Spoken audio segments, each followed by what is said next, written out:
ಬೆಂಗಳೂರು ನಿರ್ಮಾತೃ ಕೆಂಪೇಗೌಡರು ಸರ್ವ ಜನಾಂಗದ ನಾಯಕರು ಕೆ ನಾಗಭೂಷಣ್.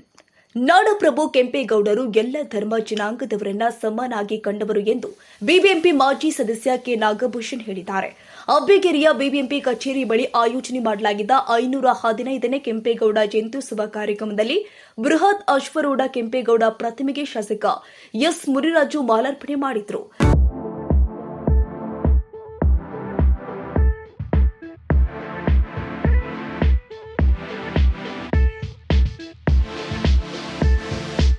ನಿತ್ಯಜ್ಯೋತಿ ಪಬ್ಲಿಕ್ ಸ್ಕೂಲ್ 2024-25ನೇ ಸಾಲಿನ ಪ್ರವೇಶಾತಿ ಪ್ರಾರಂಭವಾಗಿದೆ. ಮಾಂಟೆಸರಿಯಿಂದ 10ನೇ ತರಗತಿವರೆಗೂ ಪ್ರವೇಶಾತಿ ಪ್ರಾರಂಭವಾಗಿದೆ. ಕೆಲವೇ ಸೀಟ್ಗಳು ಮಾತ್ರ ಲಭ್ಯ. ಅತ್ಯಾಧುನಿಕ ಶಿಕ್ಷಣ, ಉತ್ತಮ ಶಿಕ್ಷಕರು ಇದ್ದು 100ಕ್ಕೆ 100ರಷ್ಟು ಫಲಿತಾಂಶ ನೀಡಲಾಗುತ್ತಿದೆ.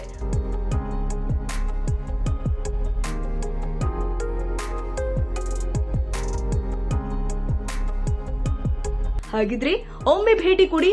ನಿತ್ಯಜ್ಯೋತಿ ಪಬ್ಲಿಕ್ ಸ್ಕೂಲ್, ಮಲ್ಲಸಂದ್ರ, ಹೆಸರುಘಟ್ಟ ಮುಖ್ಯ ರಸ್ತೆ, ಟಿ ದಾಸರಹಳ್ಳಿ, 560057. ಹೆಚ್ಚಿನ ಮಾಹಿತಿಗಾಗಿ ಸಂಪರ್ಕಿಸಿ 9535525719 ಹಾಗೂ 9448481782 ಮತ್ತು 9620162253. ಕೆಂಪೇಗೌಡರು ನೀಡಿದ ಶಾಲೆಗಳು, ಮೂಲಭೂತ ಸೌಲಭ್ಯಗಳು ಇಂದಿಗೂ ಕೂಡ ಪ್ರಪಂಚದಾದ್ಯಂತ ಹೆಮ್ಮೆಯನ್ನ ಪಡೆದುಕೊಂಡಿದೆ.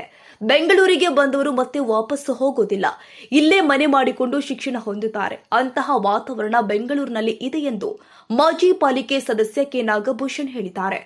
ಕಾರ್ಯಕ್ರಮಕ್ಕೆ ಶಾಸಕ S Muniraju, Shettihalli ward BJP ಅಧ್ಯಕ್ಷ ಬಿ ಸುರೇಶ್, ಮಹಿಳಾ ಆಯೋಗದ ಅಧ್ಯಕ್ಷೆ Nagalakshmi Chowdhary, KC Ashok, doctor S Manjunath, Bhagyamma, Harish Partha ಇನ್ನು ಮುಂತಾದ ಸಮುದಾಯದ ಮುಖಂಡರುಗಳು, ಕಾರ್ಯಕರ್ತರು, ಮಹಿಳಾ ಮುಖಂಡರು ಇನ್ನು ಮುಂತಾದವರು ಉಪಸ್ಥಿತರಿದ್ದರು.